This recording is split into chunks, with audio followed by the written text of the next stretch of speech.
Rasulullah Shallallahu Alaihi Wasallam bersabda, yang aku khawatirkan bukanlah umatku kembali menjadi kufur, menjadi kafir. Tapi yang aku khawatirkan, kata Rasulullah SAW, adalah umatku melakukan syirik kecil. Maka sahabat pun bertanya, apa itu ya Rasulullah syirik kecil? Rasulullah SAW mengatakan, itu adalah perbuatan yang diikuti oleh riya, yaitu berbuat suatu amal soleh, tapi mengharapkan balasan dari selain Allah. Gitu, Fit.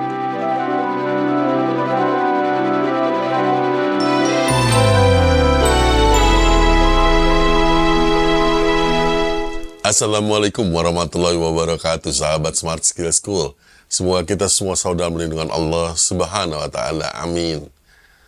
Sahabat, mari kita langsung sambut Ustadz kita, Ustadz Adi Warman Azwar Karim. Ustadz, Assalamualaikum, apa kabar? Waalaikumsalam warahmatullahi wabarakatuh. Sehat, berkah, bahagia, ya Allah, amin. Amin, Alhamdulillah. Ustadz, saya ingin sekali berbicara mengenai hal yang terjadi pada saya, yaitu saya bertanya nih apakah musyrik atau enggak nih Ustadz. Jadi begini, waktu saya sholat, saya memohon rezeki pada Allah. Dan pada saat itu saya teringat juga saudara saya yang rezekinya lebih besar daripada saya. Dan kemudian saya ingat beliau gitu. Kemudian saya pikir bisa nggak dia minjemin uang pada saya nanti. Bla bla bla bla. Hingga terkejut saya. Ini kan berarti musyrik lagi, itu malah meminta kepada bukan Allah gitu. Musyrik nggak Ustaz? Kacau. Enggak. Gini. Pelan-pelan ya.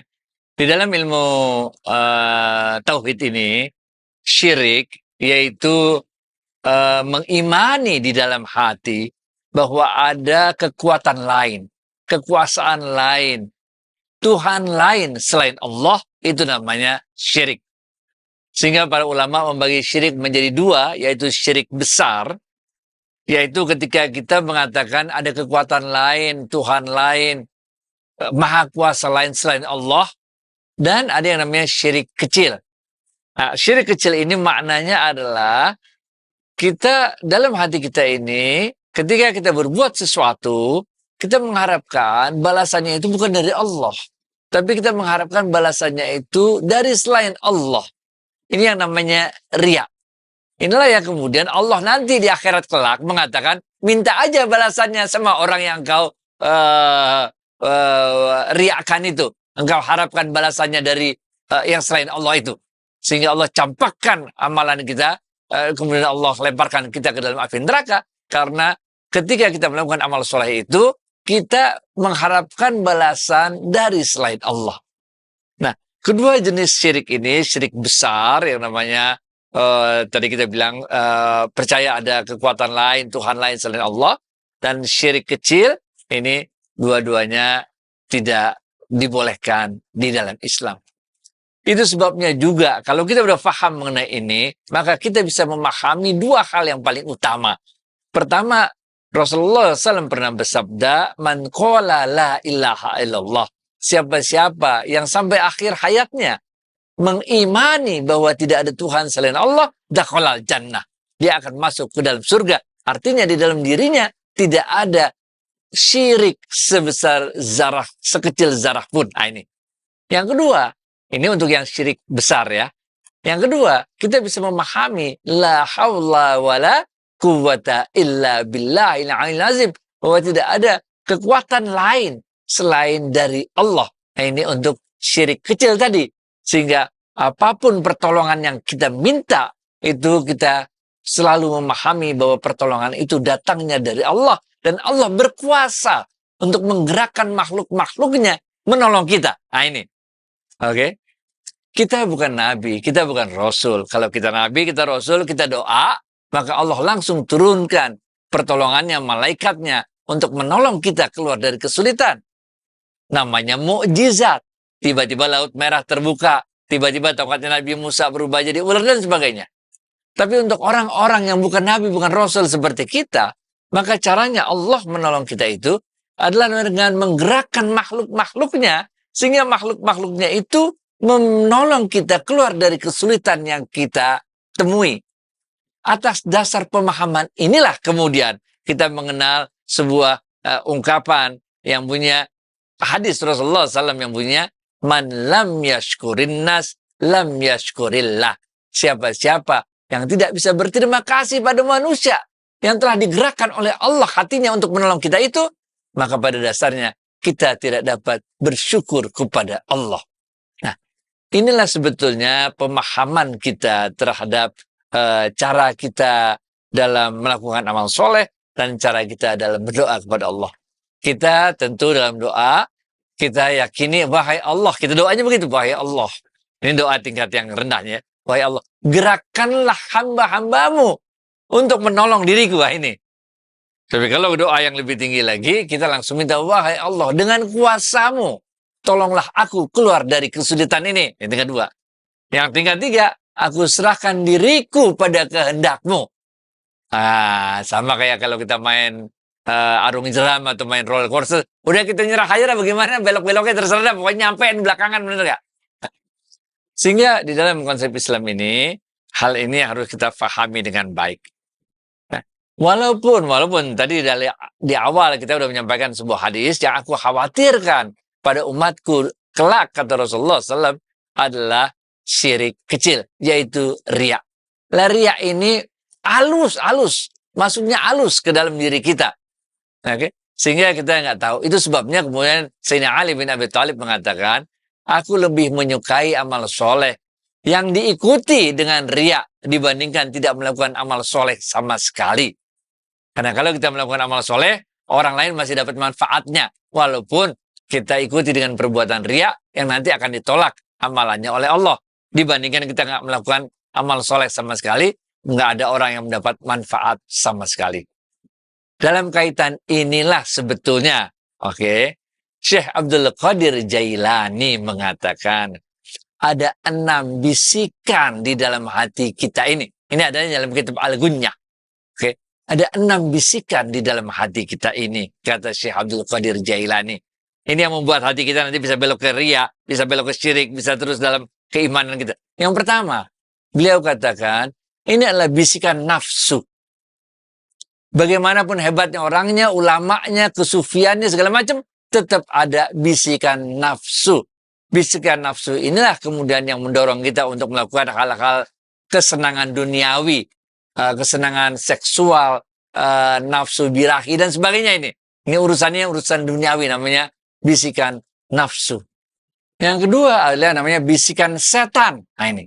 Kalau bisikan nafsu itu, walaupun kita di bulan Ramadan, yang ketika itu setan itu dibelenggu oleh Allah, tetap ada bisikan nafsu. Tapi yang kedua namanya bisikan setan. Bisikan setan ini menguatkan bisikan nafsu kita. Bisikan setan inilah yang mendorong kita untuk ingkar kepada Allah, untuk tidak taat kepada Allah, untuk melanggar larangan-larangannya Allah. Jadi bisikan setan ini muncul di level yang kedua dan dia fungsinya menguatkan bisikan nafsu. Bisikan yang ketiga menurut Syekh Abdul Qadir Jailani dalam kitab Al-Gunyah ini adalah bisikan ruh. Ini muncul dalam diri kita sendiri. Sama kayak bisikan nafsu, itu juga muncul dari diri kita sendiri. Dikuatkan nanti oleh bisikan kedua, bisikan setan. Kalau yang ketiga, ini dari dalam diri kita sendiri juga, tapi bisikannya bisikan ruh. Yaitu bisikan yang mendorong kita kepada ketaatan kepada Allah, kepada kebaikan. Ini bisikan yang ketiga. Bisikan yang keempat adalah bisikan malaikat. Hampir sama dengan bisikan yang kedua, bisikan setan tadi, yang berasal dari luar, menguatkan untuk berbuat buruk. Sedangkan bisikan keempat juga berasal dari luar, dari malaikat. Fungsinya juga sama, yaitu menguatkan kita untuk berbuat kebaikan. Jadi kalau bisikan kedua, bisikan setan itu menguatkan bisikan yang pertama, yaitu bisikan nafsu. Bisikan yang keempat, bisikan malaikat ini menguatkan bisikan yang ketiga, yaitu bisikan ruh. Nah, ini. Bisikan yang kelima adalah bisikan akal. Nah, bisikan akal ini dia kayak pisau. Bisa dipakai untuk bisikan pertama dan kedua, bisa dipakai untuk bisikan ketiga dan keempat. Bisikan akal ini bisa memudahkan kita bersiasat untuk melakukan suatu keburukan yang dikuatkan oleh setan, bisikan kedua. Tapi akal kita juga bisa kita gunakan untuk bersiasat melakukan kebaikan yang akan dikuatkan oleh bisikan malaikat. Ini bisikan kelima, bisikan akal. Dan bisikan keenam adalah bisikan yakin. Nah, bisikan yakin ini sebetulnya adalah kunci. Ini tidak diberikan oleh Allah kepada semua manusia. Bisikan yakin ini diberikan Allah kepada orang-orang yang terpilih. Siapa itu orang-orang terpilih? Orang-orang yang selalu menggunakan bisikan akalnya untuk menguatkan bisikan roh dan bisikan malaikatnya. Nah, orang-orang yang selalu menggunakan akalnya untuk berbuat kebaikan, kreatif, inovatif, terus-menerus bagaimana supaya bisikan ruhnya yang dikuatkan oleh bisikan malaikat itu selalu kemudian dicarikan cara mengimplementasikannya menurut akalnya, maka orang-orang inilah akan dipilih oleh Allah dan diberikan bisikan keyakinan sehingga apapun kesulitan yang dihadapinya, apapun keadaan yang dihadapinya, dia yakin Allah selalu innallaha ma'ana. Allah selalu membersamai kita dalam upaya kita mujahadah berada di jalannya Allah. Nah, insya Allah kalau itu kita lakukan, maka kita akan terjauh dari syirik besar maupun syirik kecil. Gitu, Fit. Baik Ustadz, intinya kalau lagi sholat jangan mikir macam-macam ya, harus khusyuk ya Ustadz ya. Iya, dirubah dikit aja lah ya. Wahai Allah, gerakanlah hati si fulan itu.